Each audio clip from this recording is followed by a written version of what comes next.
모스크바를 한 번도 가본 적이 없고 갔다 온 사람의 이야기를 들어보지도 못한 사람은 모스크바가 있다는 것을 알 수 없어요. 그러나 나는 비록 갔다 오지 아니했지만 갔다 온 사람이 소상하게 얘기를 해주면 아, 그런 나라가 있구나 하는 것을 알게 되는 것입니다. 마찬가지로 예수 그리스도께서 부활하시기 전까지는 사람들은 부활을 믿지 못했습니다. 사람이 죽으면 그것으로 끝나는 거지. 그저 그런 생각을 했습니다. 그러나 예수 그리스도의 죽음과 부활을 목격한 사람들이 예수님의 부활의 사실을 증언함으로 인해서 점차 부활을 믿게 되었습니다.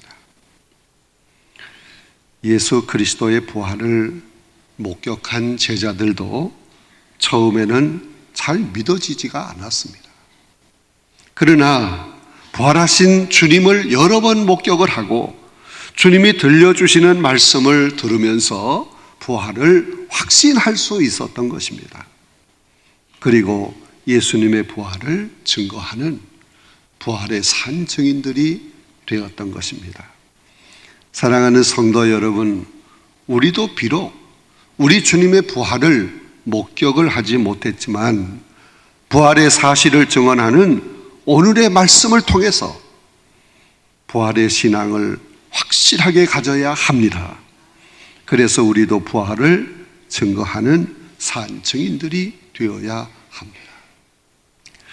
누가복음 24장 36절을 보면 엠마오로 내려가던 두 제자가 부활하신 예수님을 만나게 되었고 또 예수님의 말씀을 듣게 되었습니다. 그리고 부활하신 예수님을 확실히 믿게 되었습니다. 그들의 가슴은 뜨거웠습니다. 그래서 엠마오로 가던 길을 돌이켜 다시 예루살렘으로 돌아가서 다른 제자들과 함께 모여서 부활의 주님에 대한 이야기를 나누게 되었습니다. 그들의 공동 화제는 부활하신 예수 그리스도였습니다. 바로 그때 부활하신 예수님이 호련히 그들 가운데 나타나셨습니다.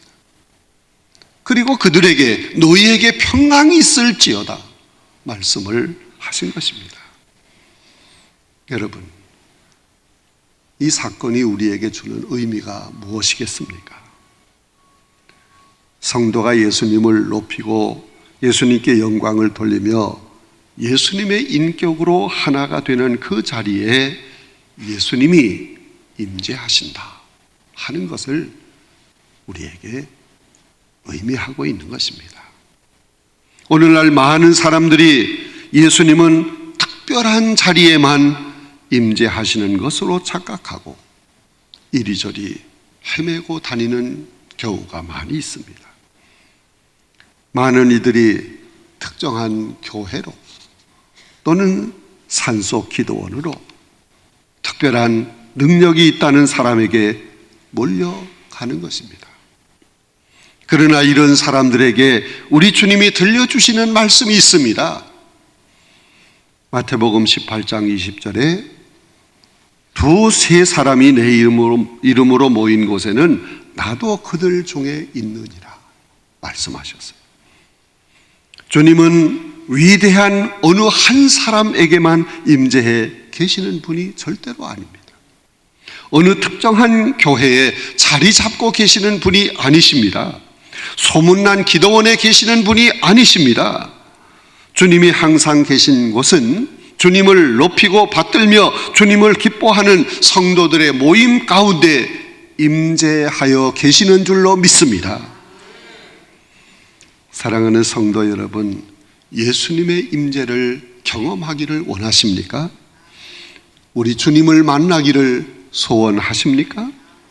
성도들의 모임을 소중히 여겨야 하는 것입니다.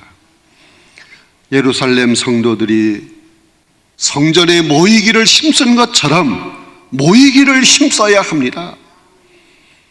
오순절 성령을 받기 전에도 그들은 한자리에 모였습니다. 성령을 받은 다음에도 모이기를 힘썼습니다. 모이기를 힘쓴 초대교회에 많은 놀라운 역사가 일어났습니다. 이들의 모임에 주님이 임재하심으로 놀라운 역사가 일어났던 것입니다. 그런데 오늘 우리의 모습은 어떠합니까? 세상적인 모임에는 열심을 냅니다. 절대 빠져서는 안 된다 생각하고 주일도 범하면서 세상적인 모임에 참여하는 경우가 많이 있습니다. 교회 모임에 점점 등한히 하고 있는 모습을 볼 수 있습니다.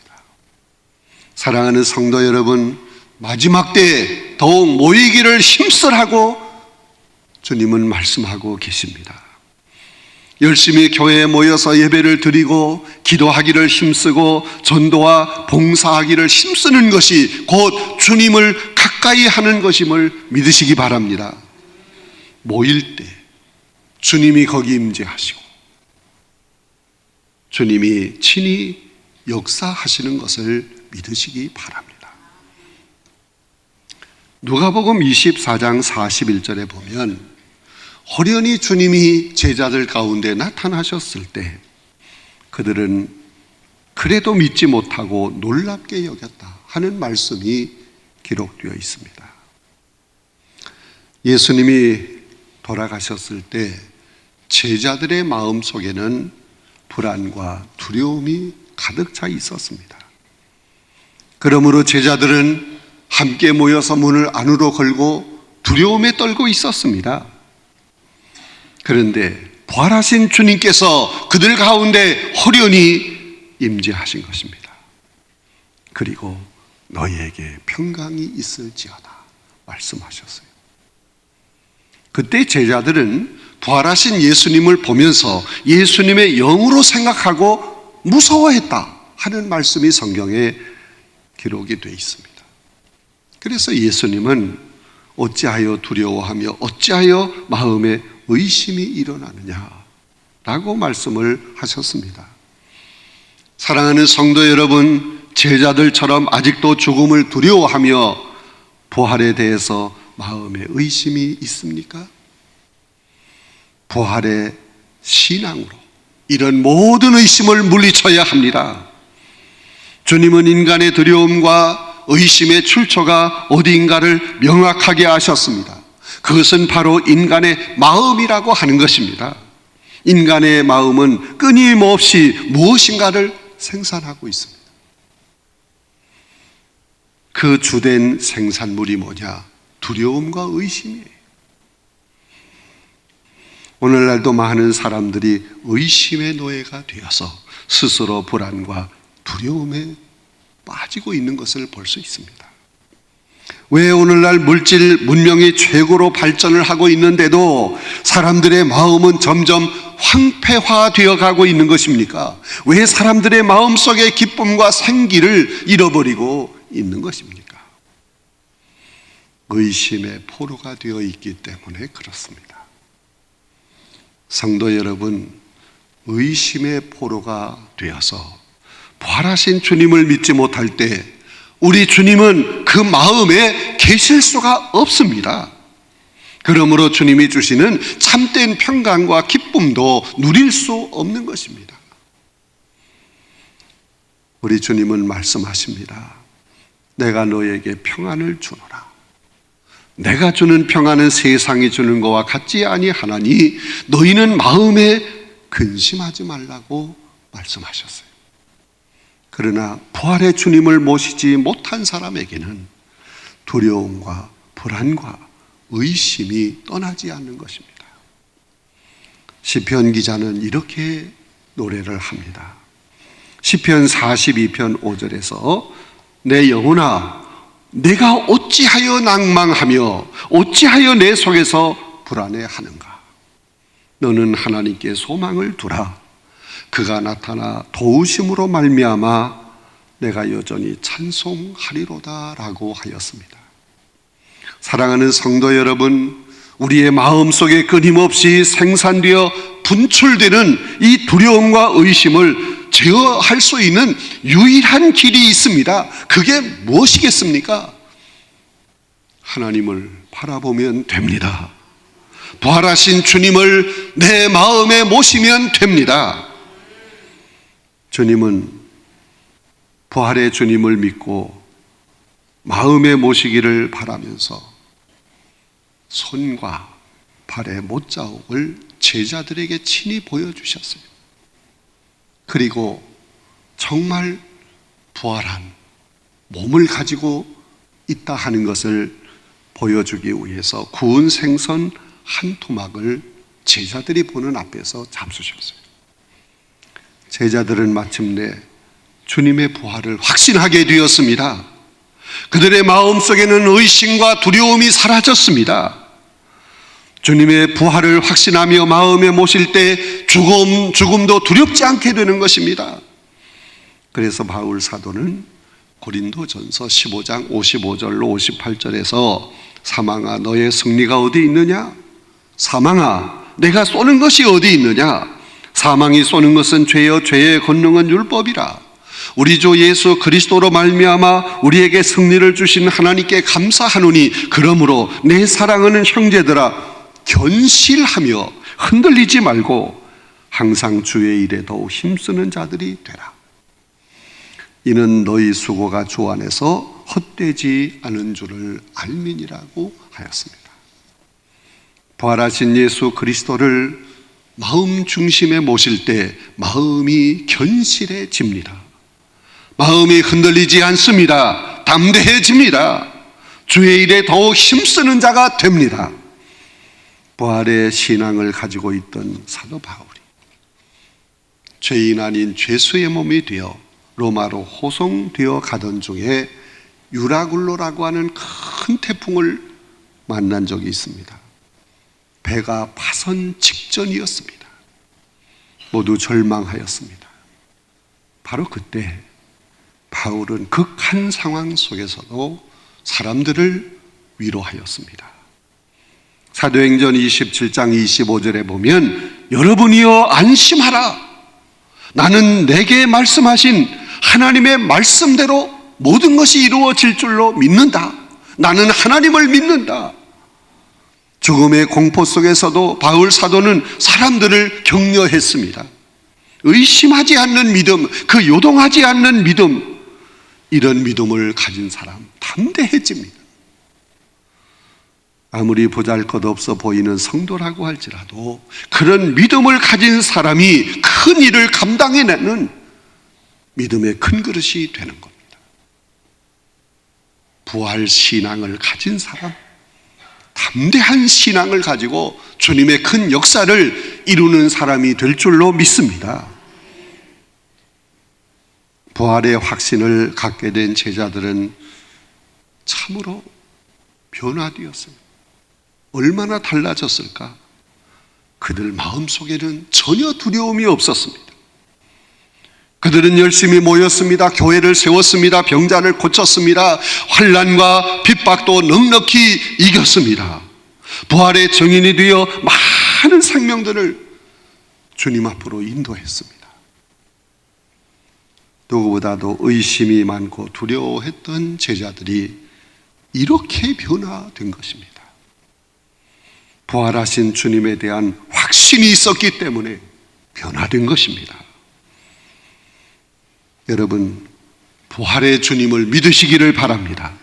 그럴 때 우리의 마음속에 있는 모든 두려움, 염려, 걱정, 근심이 사라지는 것입니다. 부활의 주님을 믿고 받아들이기 위해서는 부활을 목격한 자의 증언을 들어야 합니다. 그리고 믿어야 합니다. 하나님의 말씀인 성경을 믿고 깨달아야 하는 것입니다. 본문 44절, 45절에 보면 부활하신 주님께서 말씀하셨어요. 모세의 율법과 선지자의 글과 시편에 나에 대해서 말씀이 기록되어 있다. 그 말씀이 다 이루어진 것이다. 그렇게 말씀을 제자들에게 주시면서 그들의 마음을 열어 성경을 깨닫게 해 주셨다 하는 말씀이 있습니다. 주님은 그리스도의 부활을 믿지 못하고 낙심하며 무거운 발걸음으로 엠마오로 내려가는 두 제자에게도 같이 동행을 하면서 성경의 말씀을 다 풀어서 그들에게 들려주었어요. 그럴 때 그들의 마음이 뜨거워졌습니다. 여러분, 말씀을 떠나서는 주님을 알 수도 없고 믿을 수도 없습니다. 부활의 신앙을 가질 수도 없습니다. 그러므로 성경을 읽고 깨닫고 믿고 순종해야 합니다. 성령을 받는 것도 말씀을 먼저 들어야 하는 거예요. 여러분, 성령은 말씀을 통해서 역사하십니다. 말씀을 멀리하면서 성령을 사모하며 성령만 받으려고 하지 마세요. 먼저 말씀을 읽어야 합니다. 들어야 합니다. 믿어야 합니다. 예수님이 승천하시기 전에 말씀하셨습니다. 너희는 예루살렘을 떠나지 말고 내게서 들은 바 아버지의 약속하신 것을 기다리라. 요한은 물로 세례를 베풀었으나 너희는 몇 날이 못 되어 성령을 세례로 받으리라 말씀하셨습니다. 그 말씀을 붙들고 120명의 제자들이 마가의 다락방에 모여서 기도하기를 힘썼습니다.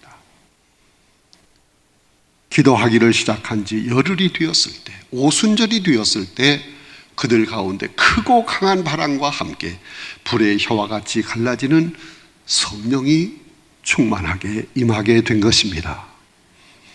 사랑하는 성도 여러분, 기도하기 전에, 성령 받기 전에 먼저 말씀을 받아야 합니다. 말씀을 들어야 합니다. 말씀을 간직해야 합니다.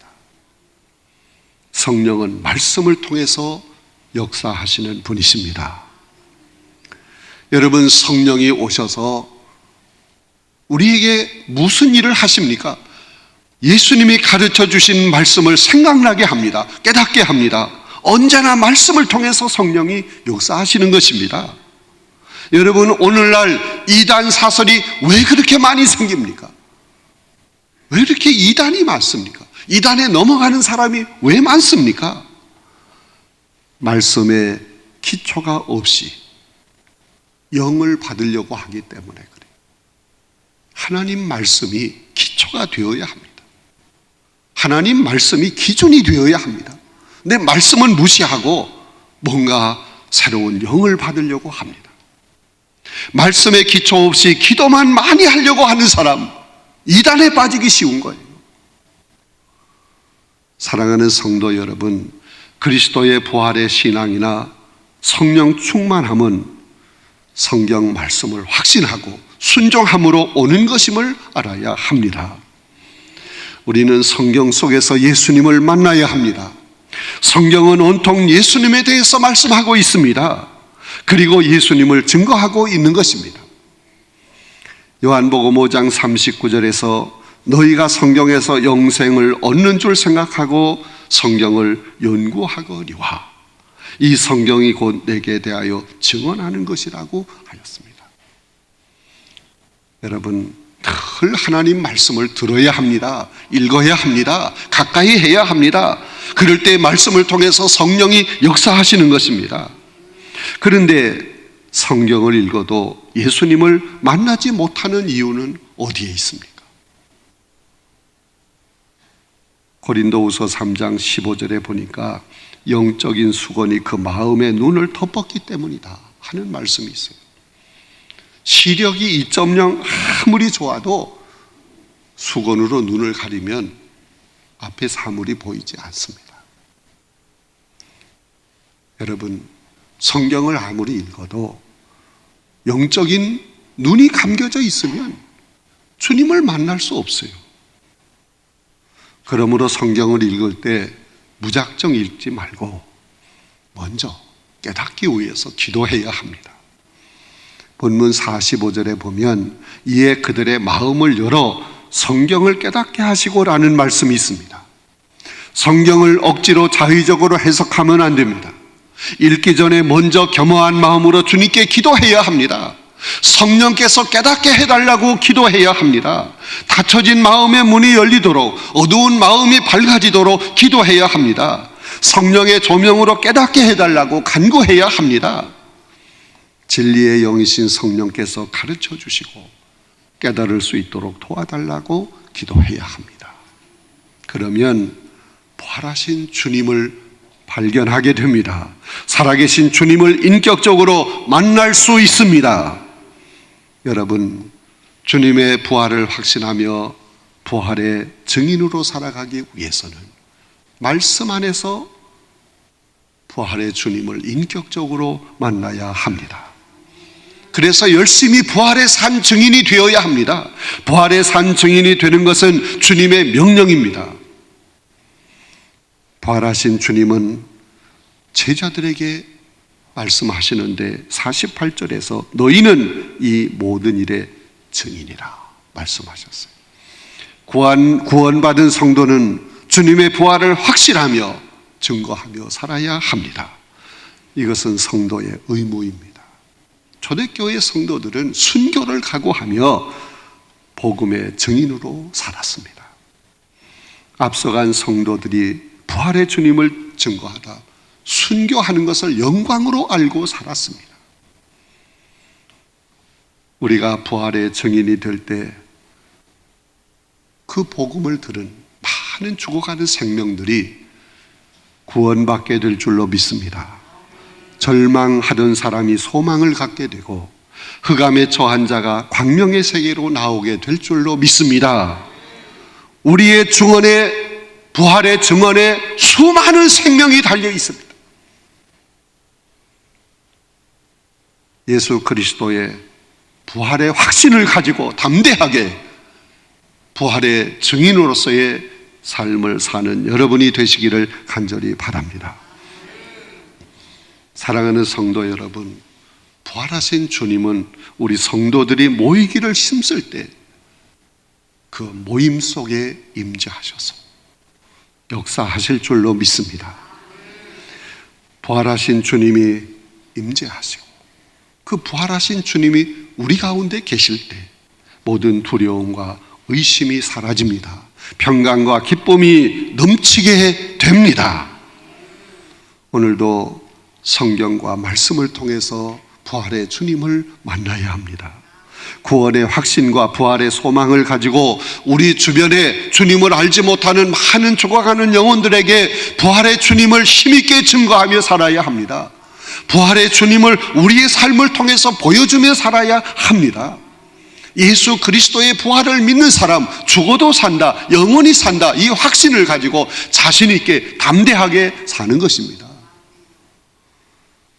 우리의 삶을 통해서, 우리의 입의 증거를 통해서 부활의 주님을 널리 전하는 저와 여러분의 삶이 되어야 합니다. 부활의 주님을 자신 있게 증거하는, 담대하게 증거하는 여러분 모두가 되시기를 주님의 이름으로 축원합니다. 축원합니다.